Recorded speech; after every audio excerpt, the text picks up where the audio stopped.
Ekitabo kya nnabbi Kaabakuuku, essula esooka.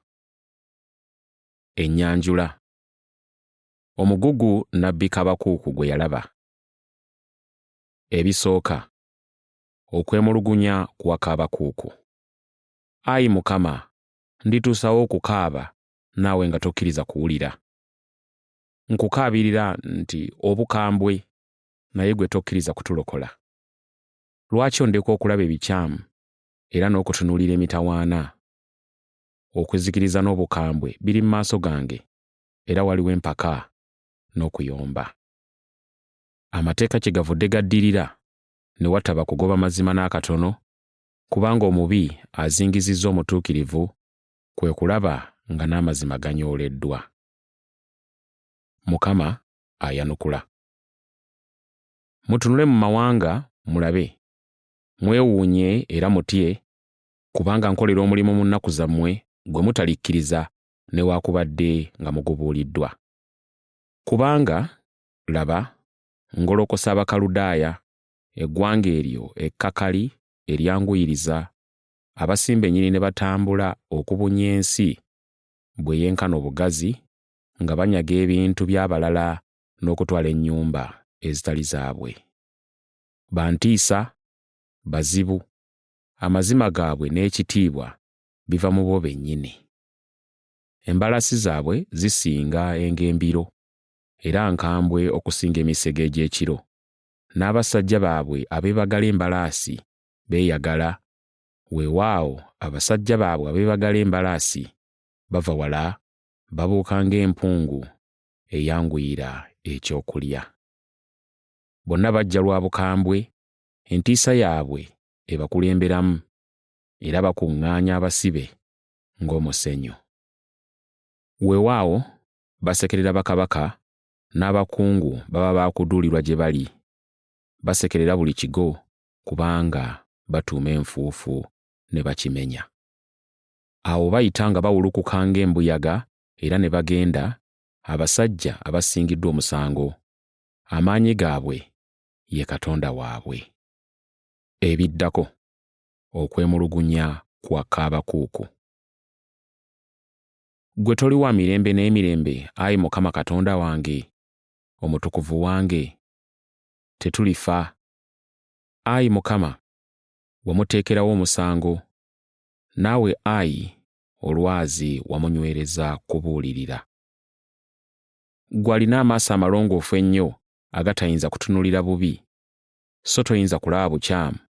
Lwaki ggwe okutunuulira abo abakuusakuusa n'osirika omubi ng'amira omuntu amusinga obutuukirivu? Kubanga abantu obafuula ng'ebyennyanja ebiri mu nnyanja, era ng'ebintu ebyewalula ebitaliiko abifuga. Abakwata bonna n'eddobo, abatega mu muyaagwe, era abakuŋŋaanyiza mu kiragala kye, kyava asanyuka ng'ajaguza.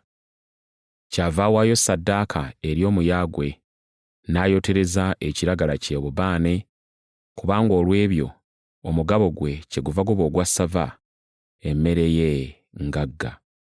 Kale alibeera buli kiseera nga afukumula omuyaagwe, era watali kusaasira n'atta amawanga emirembe gyonna?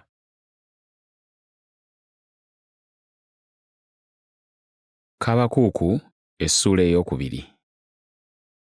Mukama ayanukula Kaabakuuku. Nditwala oluwalo lwange ne nnyimirira we nkuumira, ne neeteeka ku munaala, ne nnengera okulaba by'anaayogera nange, era ne bye nnaddamu ebikwata ku by'okwemulugunya kwange.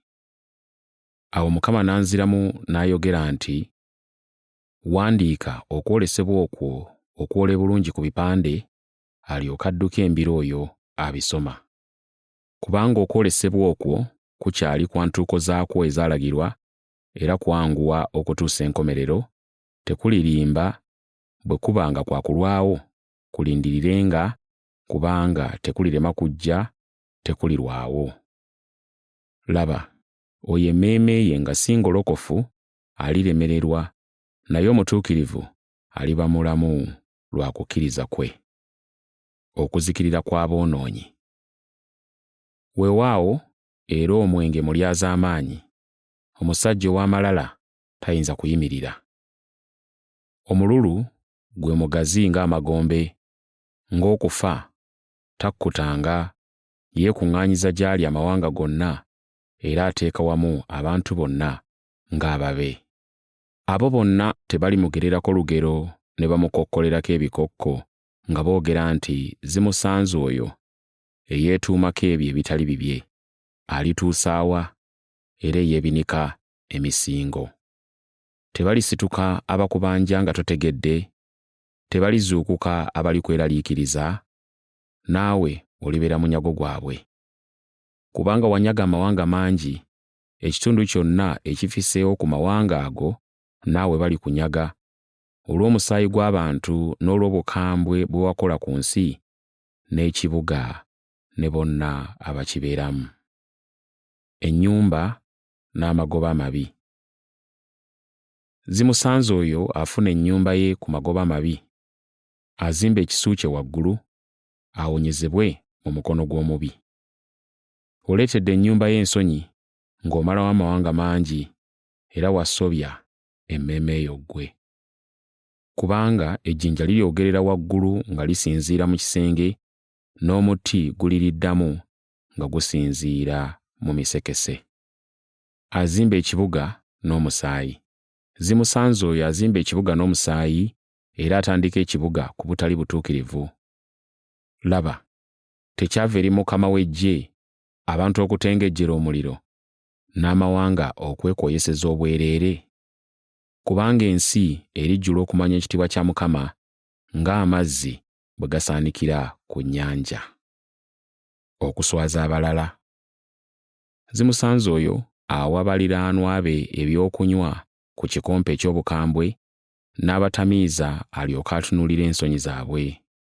Ojjudde ensonyi mu kifo ky'ekitiibwa, nywa era otagate. Ekikompe ekiri mu mukono gwa Mukama ogwa ddyo kirikyusibwa gy'oli, n'ensonyi zirisaanikira ekitiibwa kyo.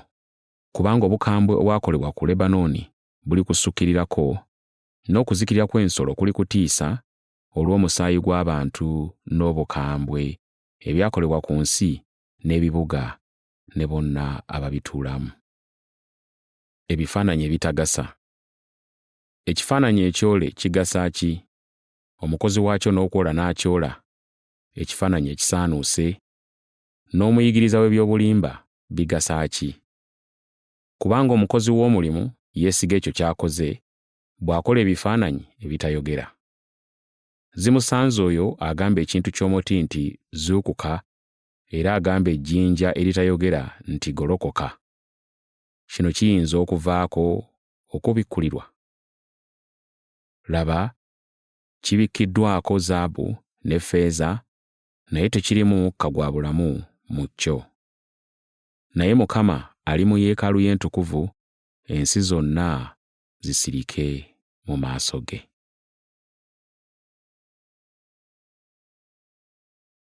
Kaabakuuku essula ey'okusatu. Okusaba kwa Kaabakuuku.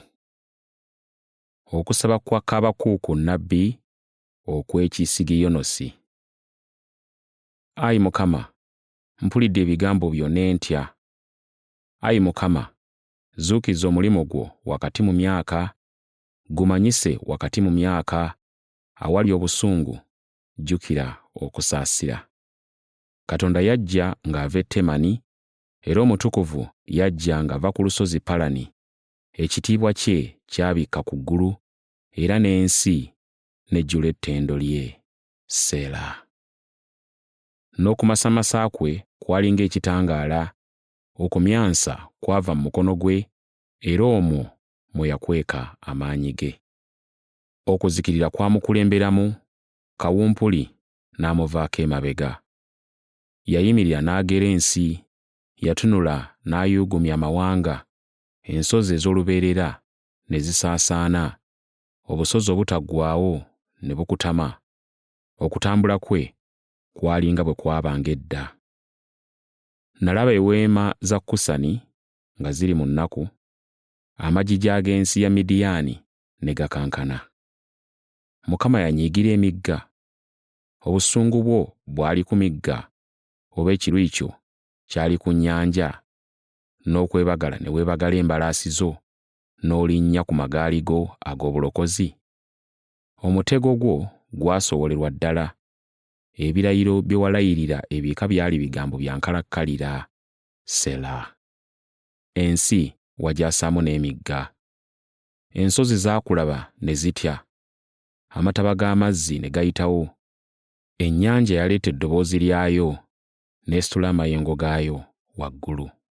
Enjuba n'omwezi ne biyimirira mu kifo kyabyo mu bibeera, olw'ekitangaala ky'obusaale bwo ne bidduka, olw'okwakaayakana kw'effumu lyo erimasamasa. Watambula okuyita mu nsi ng'oliko ekiruyi, n'olinnyirira amawanga mu busungu. Wafuluma okuleetera abantu bo obulokozi, okuleetera obulokozi oyo gwe wafukako amafuta. Wabetenta omutwe gw'omubi, n'asigala bwereere okuva ku bisambi okutuuka ku nsingo. Sela. Wafumita n'amafumu omutwe gw'abalwanyi be, bajja ng'embuyaga ez'akazimu okusaasaanya, okusanyuka ng'agenda okulya omwavu mu kyama. Walinnyirira ennyanja n'embalaasi zo, entuumu ey'amazzi ag'amaanyi. Mpulira, era omubiri gwange gukankana, emimwa gyange ne gijugumira olw'eddoboozi, okuvunda ne kuyingira mu magumba gange, ne nkankanira mu kifo kyange. Nja kulinda mu kasirise olunaku olw'okulabiramu ennaku bwe zirijja eri abantu abatutabaala. Kubanga omutiini newaakubadde nga tegwanya, so n'emizabbibu nga tegiriiko bibala, emizeyituuni ne bwe gifa, era nga bateganira bwereere, ennimiro ne bwe zitaleeta mmere yonna, embuzi nga zimaliddwawo mu kisibo, so nga tewali na nte mu biraalo, era naye ndisanyukira Mukama, ndijaguliza Katonda ow'obulokozi bwange. Yakuwa, Mukama ge maanyi gange, naye afuula ebigere byange okuba ng'eby'empeewo, era alintambuliza ku bifo ebigulumivu. Ya mukulu w'abayimbi ku bivuga byange ebirina enkoba.